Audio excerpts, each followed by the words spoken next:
Capsule पहला, जैसा अन्न वैसा मन,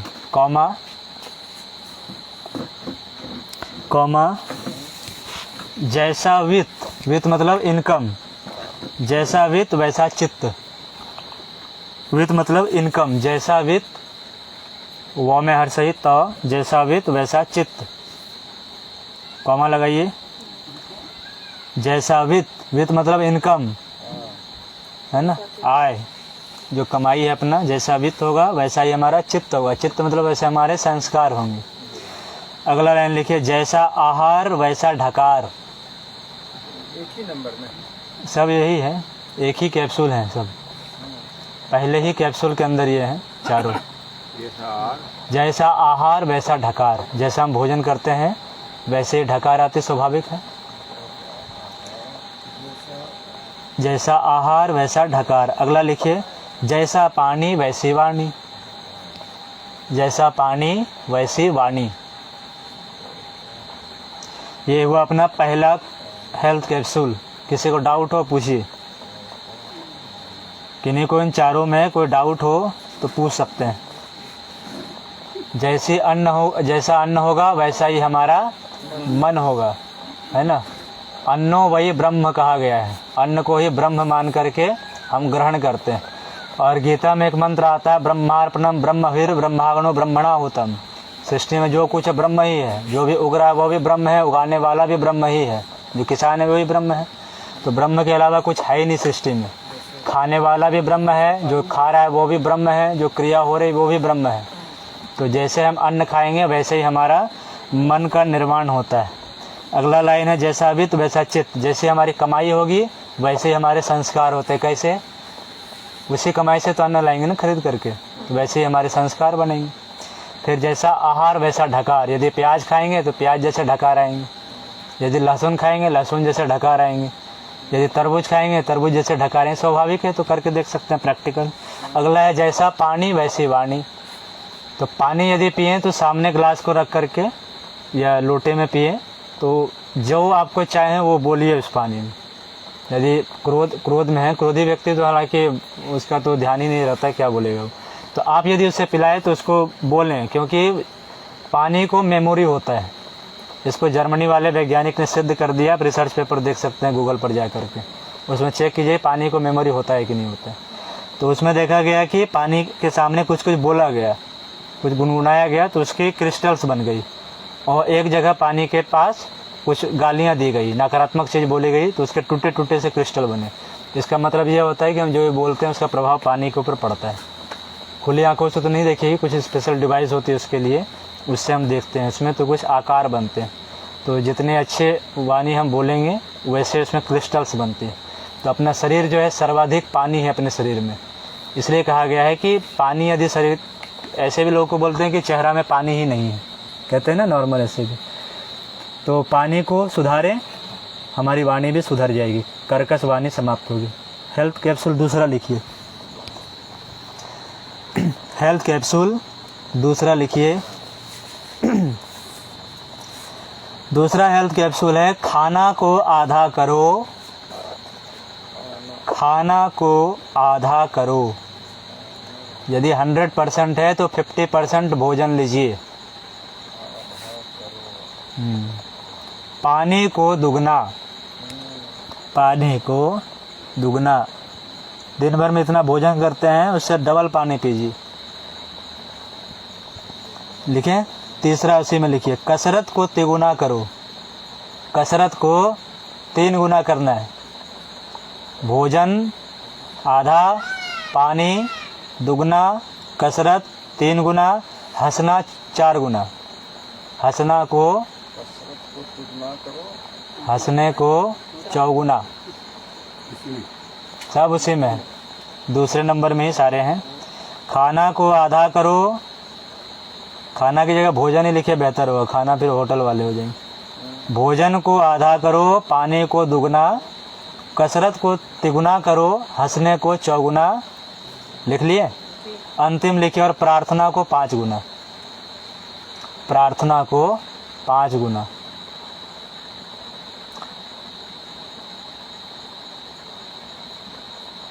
ठीक है। भोजन को आधा करो, पानी को दुगुना, कसरत को तिगुना करो, हंसने को चौगुना और प्रार्थना को 5 गुना। अगला लिखिए हेल्थ कैप्सूल 3। तीसरा नंबर हेल्थ कैप्सूल लिखिए।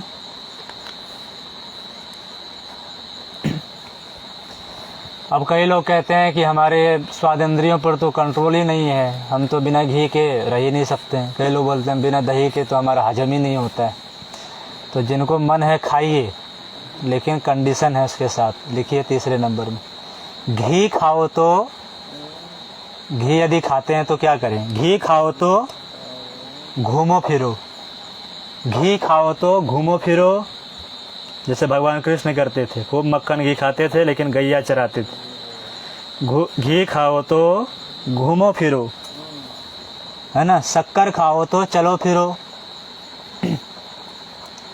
घी खाओ तो घूमो फिरो। घूमो फिरो मतलब कि लॉन्ग ड्राइव, चलते चलते लंबी दूरी तय करो, तभी तो घी पचा पाएंगे ना, नहीं तो फिर शरीर मोटे हो जाएंगे।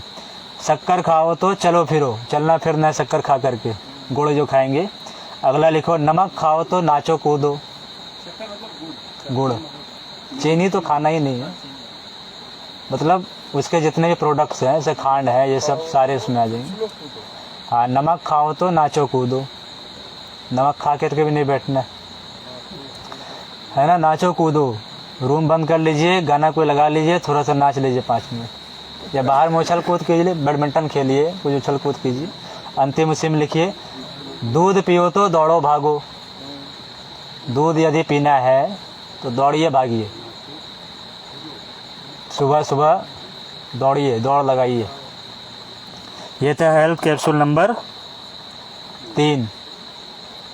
अगला लिखिए, दौड़ो भागो, दूध पियो तो दौड़ो भागो, घी खाओ तो घूमो फिरो, शक्कर खाओ तो चलो फिरो, नमक खाओ तो नाचो कूदो, दूध पियो तो दौड़ो भागो। अगला लिखिए हेल्थ कैप्सूल 4। हेल्थ कैप्सूल चौथा लिखिए, खुराक घटाओ। खुराक मतलब जो भोजन की जो खुराक है खाने की, खुराक घटाओ। घटाएंगे तो बढ़ाना भी पड़ेगा कुछ, घूमना बढ़ाओ। खुराक घटाओ, घूमना बढ़ाओ, खुराक घटाइए, घूमना बढ़ाइए। इससे मिलेगी क्या, फायदा क्या होंगे, इसी में लिखेंगे सब नीचे। खुराक घटाओ, घूमना बढ़ाओ, फायदा क्या होंगे इससे? मोटापा से मुक्ति पाओ। पहले लाभ क्या होंगे? खुराक घटाएंगे और घूमना बढ़ाएंगे तो मोटापा से मुक्ति पाओ। देखिए पहले लाभ होंगे खुराक घटाने और घूमना बढ़ाने से मोटापा से मुक्ति पाओ। दूसरा लिखिए, रक्तचाप से छुट्टी पाओ। बीपी हाई हो या लो हो, उससे मुक्ति पाना है तो अपने खुराक को कम कीजिए, घूमना बढ़ाइए। मोटापा से मुक्ति पाओ, रक्तचाप से छुट्टी पाओ। मोटापा से मुक्ति पाओ, रक्तचाप से छुट्टी पाओ। मधुमेह से पिंड छुड़ाओ, डायबिटीज। मधुमेह से पिंड छुड़ाओ, डायबिटीज से पिंड छुड़ाइए। एलोपैथ वाले कहते हैं कि मरते दम तक दवा खाते रहो।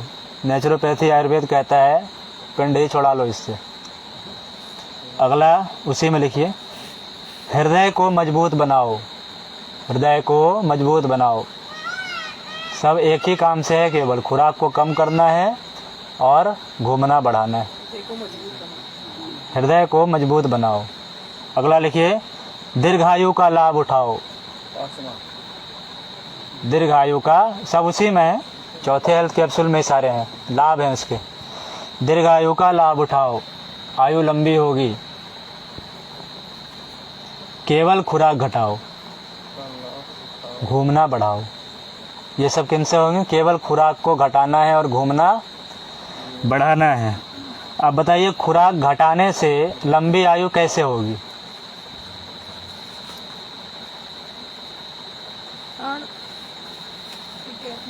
अधिक भोजन करने से उतनी ही प्राण ऊर्जा शक्ति डर जाती है और सांस भी उतने ही वेस्ट होते हैं उसको जाने। तो इसका सुनिए आंसर क्या है।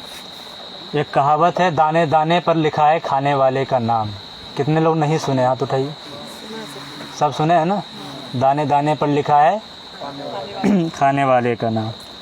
तो हम लोग भगवान के घर से अब चलते हैं ना, तो हर एक दाने पर अपना नाम लिखा करके चलते हैं, कितना खाना है वहाँ से।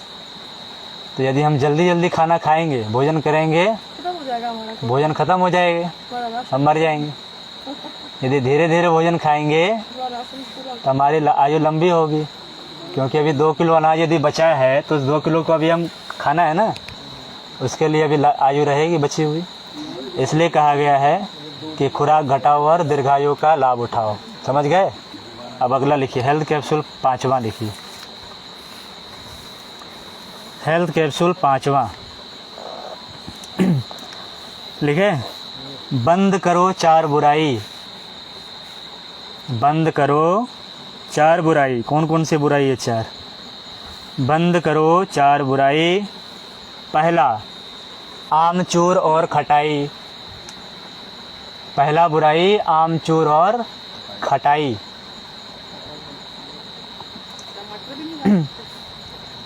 ये दूसरी वाली खटाई, आर्टिफिशियल जो हम लोग बना बनाए खाते हैं, ये सब उसकी बात। अगले लिखिए उसमें दूसरी बुराई, नमकीन और मिठाई। अब मिठाई में है गुलाब जामुन, मिठाई में आम नहीं है, आम खाइए। नमकीन और मिठाई, नमकीन में जो हम लोग जाते हैं हलवाई की दुकान में खाने, वो नमकीन, नींबू खाना है। तीसरा लिखिए, अंग्रेजी दवाई। ये भी बुराई है, दवा खा खा करके लोग मर रहे हैं। कोविड के समय में कई लोग मर गए दवा खा खा करके। अगला लिखिए तीसरा। चौथा लिखिए, 2 नंबर की कमाई, है ना, जैसा वित्त वैसा चित्त। 4 बुराई हो गई। अब इसको रिपीट कीजिए। पहला कैप्सूल कौन सा है? सब देख के बताइए। पहला कैप्सूल,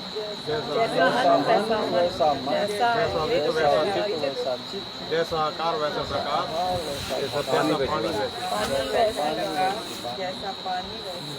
ठीक। दूसरा बताइए। पानी को आधा करो, पानी को दुगना, व्यायाम को तिगुना, हंसने को 4 गुना, प्रार्थना 5 गुना। तीसरा, घी खाओ तो घूमो फिरो, शक्कर खाओ तो चलो फिरो, नमक खाओ तो नाचो कूदो, दूध पियो तो दौड़ो भागो। चौथा है खुराक घटाओ। चौथा बताइए। घटाओ, घूमना बढ़ाओ, मोटापा से मुक्ति पाओ, रक्तचाप से छुट्टी पाओ, मधुमेह से पेट छुड़ाओ, हृदय को मजबूत बनाओ, दीर्घायु का लाभ उठाओ। केवल खुराक घटाओ और 5वां बताइए।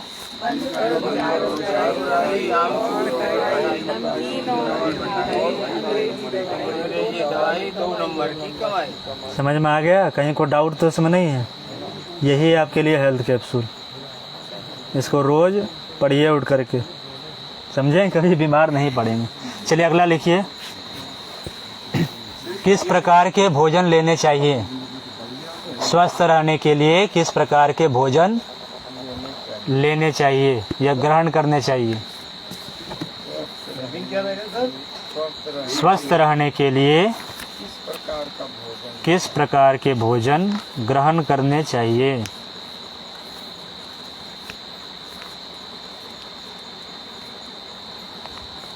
उत्तर लिखिए। जिस भोजन में क्षारीय तत्व, क्षारीय तत्व बता रहे हैं जी।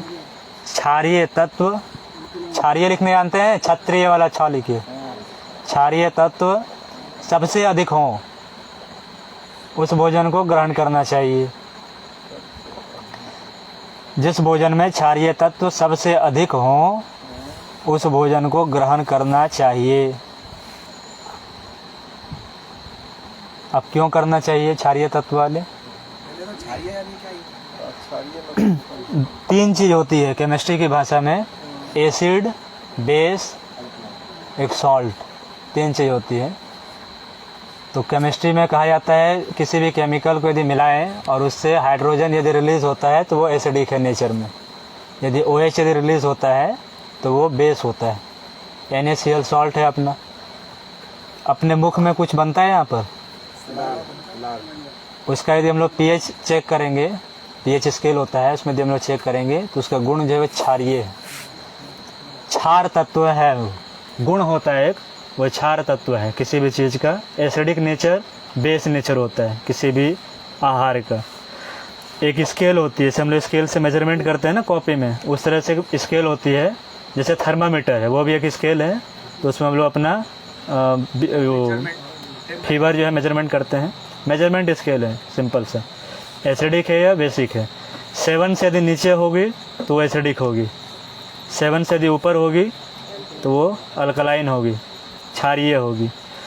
तो जो भोजन जितना ज़्यादा अल्कलाइन नेचर हो, बेस हो, ज़्यादा क्षारीय हो, वो भोजन हमारे शरीर के लिए सबसे अधिक उपयुक्त है।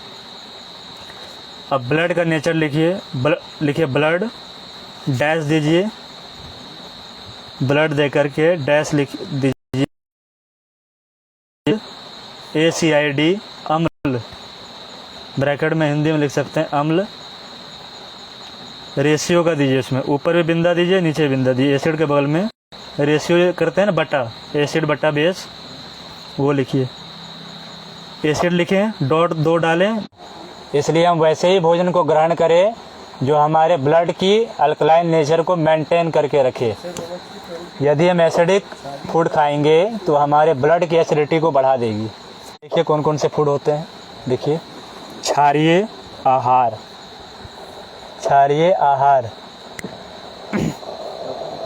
पहला लिखिए, क्षारीय आहार में कौन कौन से हैं? अंकुरित अन्न, क्षारीय आहार में लिखिए अंकुरित अन्न।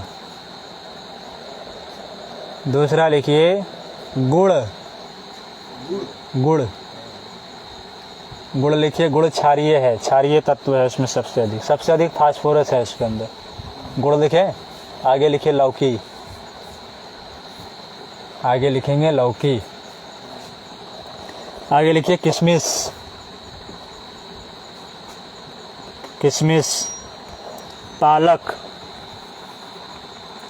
पालक लिखिए। खजूर, गाजर, एक कागजी बादाम आती है, जानते हैं कागजी बादाम, कागजी बादाम लिखें। ये सब क्षारीय तत्व हैं, उसमें कम है, दोनों एक ही नाम है, कागजी बादाम। ठीक है। इन सभी में क्या है? अल्कलाइन नेचर का है। ये इन्हीं चीज़ों को हम खाएं, इसमें सबसे अधिक है। फल फ्रूट में भी है, फल फ्रूट का लिखिए, फल फ्रूट का लिखेंगे। जितने भी ऋतु फल होंगे, ऋतु फल केवल, अनसीजनल फ्रूट्स में नहीं, जितने भी ऋतु फल हैं अल्कलाइन नेचर के, जितने भी ऋतु फल हैं अल्कलाइन नेचर के हैं, चाहे वो एसिडिक उनका गुण क्यों ना हो। जैसे टमाटर है, टमाटर के अंदर भी टार्टरिक एसिड है, लेकिन वो प्रकृति के द्वारा दिया हुआ एसिड है। वो उसके भी गुण जो है, यदि हम pH स्केल में देखें तो वो भी अल्कलाइन नेचर का। मौसमी है, संतरा है, ये सारे अल्कलाइन नेचर वाले एसिड मिलते हैं उसमें, है ना, उसमें टार्टरिक एसिड मिलेंगे, एसिट्रिक एसिड मिलेंगे, लेकिन वो अल्कलाइन नेचर है। इसलिए ताज़े फल होने चाहिए और सीजन के अनुकूल फल होने चाहिए। यदि विपरीत फल होंगे तो अल्कलाइन नेचर समाप्त हो जाएगी, एसिडिक आ जाएगी उसके अंदर में। ठीक है, तो इसको ग्रहण करेंगे। ककड़ी भी, ककड़ी, खीरा सब एक ही प्रजाति के हैं ये सब। अगला लिखिए अम्लीय पदार्थ, एसिडिक फूड। एसिडिक फूड लिखिए तले हुए सभी पदार्थ, तले हुए जितने भी पदार्थ हैं सभी एसिडिक इन नेचर हैं।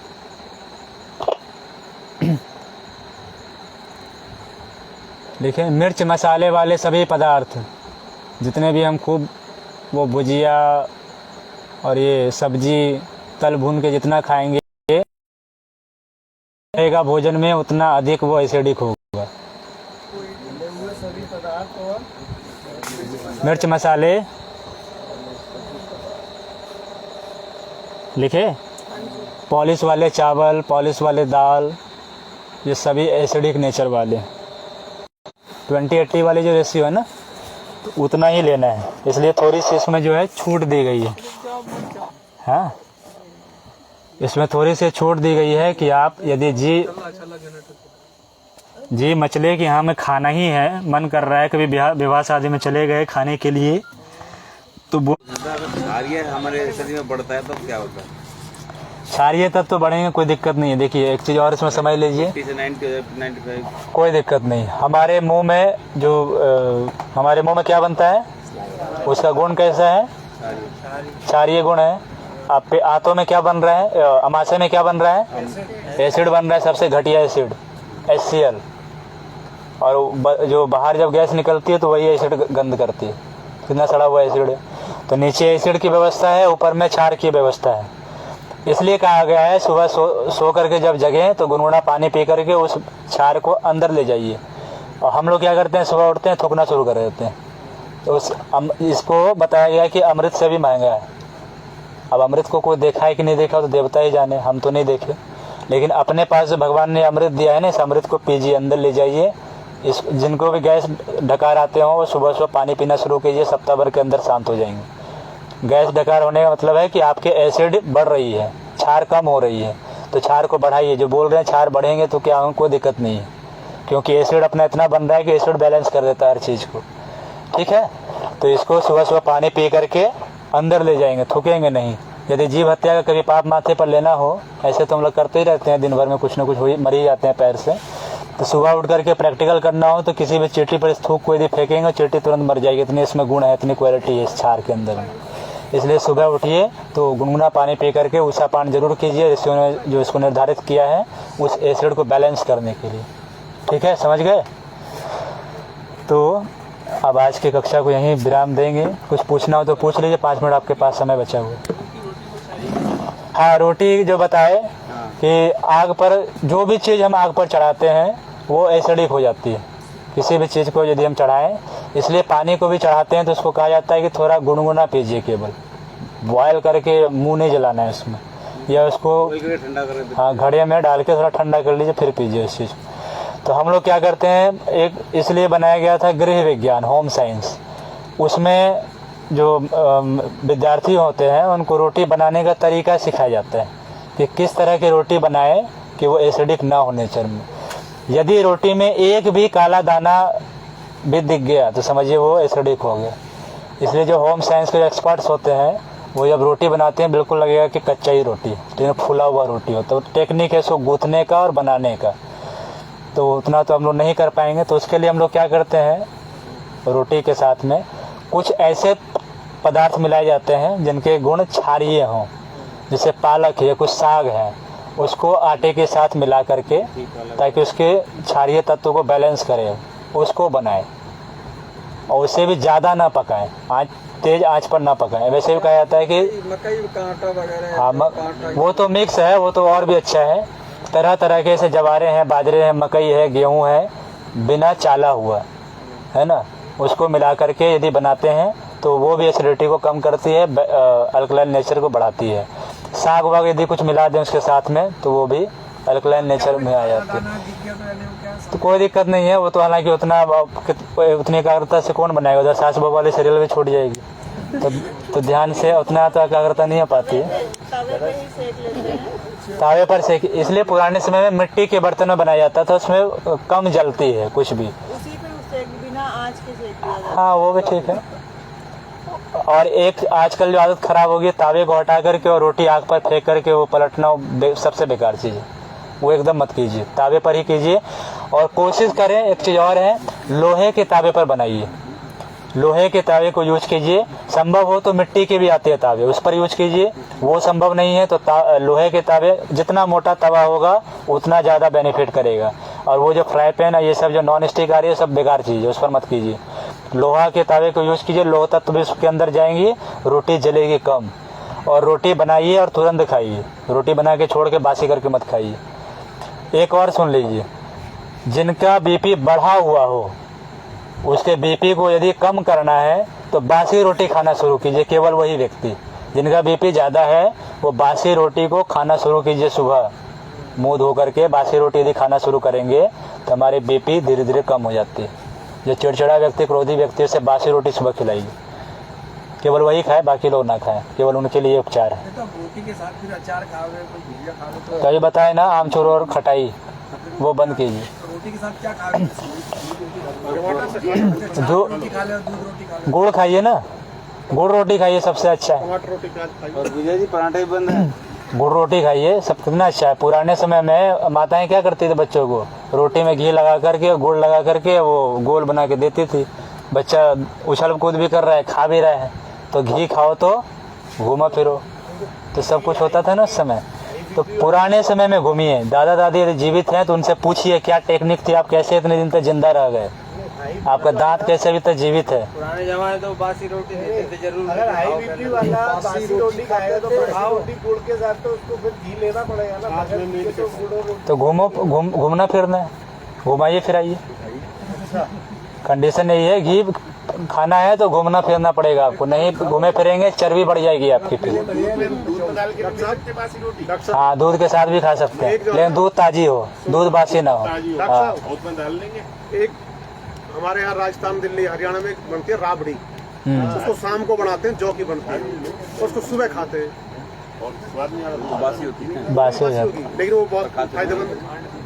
कुछ चीज में फायदेमंद है, सबके लिए नहीं है। जिनके कब्जियत बनती है उनके लिए बहुत हानिकारक है। वो जौ की बनती है, गेहूं की नहीं, जौ की बनती है। लेकिन कब्जियत वालों के लिए हानिकारक है, कब्जियत वाले से थोड़ा बचे, है ना, इसलिए बचे। जौ खाना है तो जौ को सीधा खाइए, जवारा को उगा करके उसका जूस बना के पी लीजिए। यानी कि जौ है तो हम उसको पियेंगे। दूध का यदि अंश है तो गैस बनाएगा आपको, है ना, इसलिए रबड़ी और उसके चक्कर में ना पड़िए, उसके लिए शरीर को भी पहले बनाना पड़ेगा, है ना। स्वस्थ है तो कुछ भी खाइए, दूध मत पीजिए। दूध पियेंगे यानी कि एक ही चीज़ तो है, दोनों एक ही चीज़ नहीं है दोनों। दूध में अलग चीज़ है, दही में अलग चीज़ है, छाछ में अलग चीज़ है। दूध गैस बनाएगा। ये तो जो राबड़ी बनती है, जो मतलब राबड़ी ही खाना है आपको, खाइए, मना नहीं है, 20% में खाइए। राबड़ी होती है, रबड़ी नहीं, राबड़ी होती अच्छा, राबड़ी, है, वो जौ की बनती है। हाँ तो कोई दिक्कत नहीं, लेकिन ताज़ा खाइए। कहने का ये मतलब है ताज़ा होना चाहिए। वो आप जैसे शाम में सुबह खा लें, लेकिन आप वो फिर शाम में खाएंगे, फिर बासी करके खाएंगे। दलिया का ही रूप है, दलिया ही होता है एक किस्म का। हाँ तो दलिया तो ताज़ी बना के 1 घंटे में खाइए, इसको बासी की आवश्यकता है। नहीं, वो बासी खाई जो है तो वैसे कई चीजें, जैसे हमारे भी गांव में क्या करी जाती थी पुराने समय में, जैसे बंगाली लोग है ना, उन लोगों का एक पर्व होता है। उस पर्व में वो लोग रात में चावल बनाते हैं, उसको पानी में डाल देते हैं और सुबह फिर उस चावल को खाते हैं। ऐसे कुछ है रीति रिवाज अपने यहाँ बनाए हुए, जिसके कुछ जैसे बासी रोटी है, बासी रोटी के अलग फायदे हैं, वैसे चावल के अलग फायदे हैं। तो वैसे जो आप राबड़ी बता रहे हैं उसके अलग फायदे हैं। तो सबके लिए सब चीज़ अप्लाई नहीं होता, सबके शरीर की प्रकृति अलग अलग है।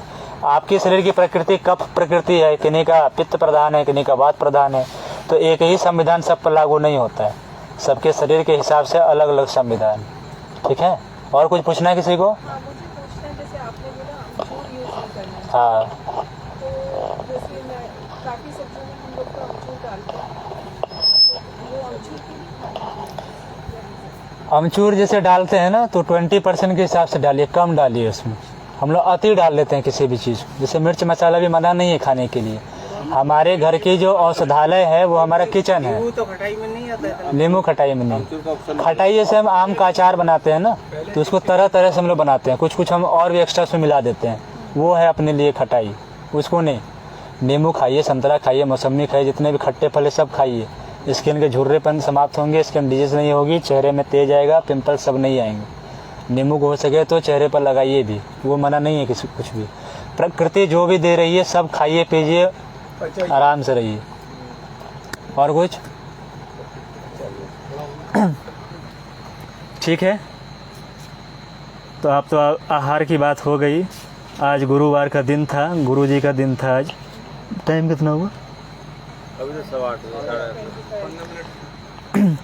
तो अब आज के क्लास में एक और अध्याय जुड़ेगी आप लोग के साथ में। आकाश तत्व की वृद्धि हुई है ना सबके अंदर, तो उसके पूर्व वो कुर्सी लाइए ना बाबूजी का।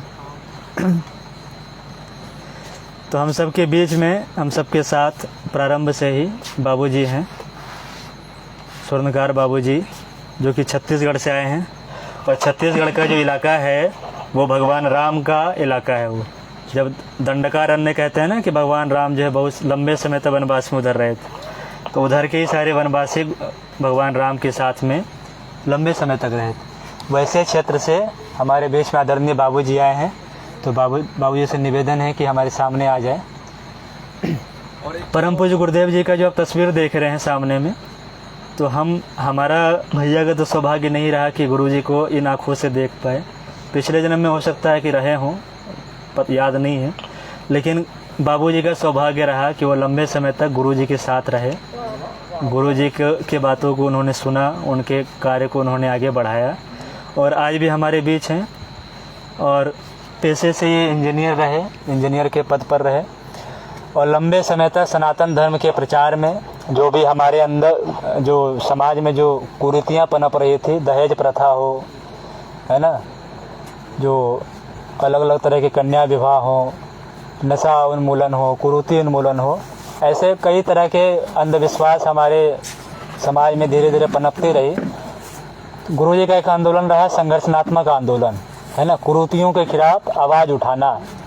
उसके लिए बाबूजी का बड़ा योगदान रहा और आज भी काम कर रहे हैं। और उसी के प्रचार प्रसार को करते हुए आज हमारे बीच बाबूजी आए हैं। तो बाबूजी का उद्बोधन हो उससे पूर्व आज हम लोग भजन चिकित्सा भी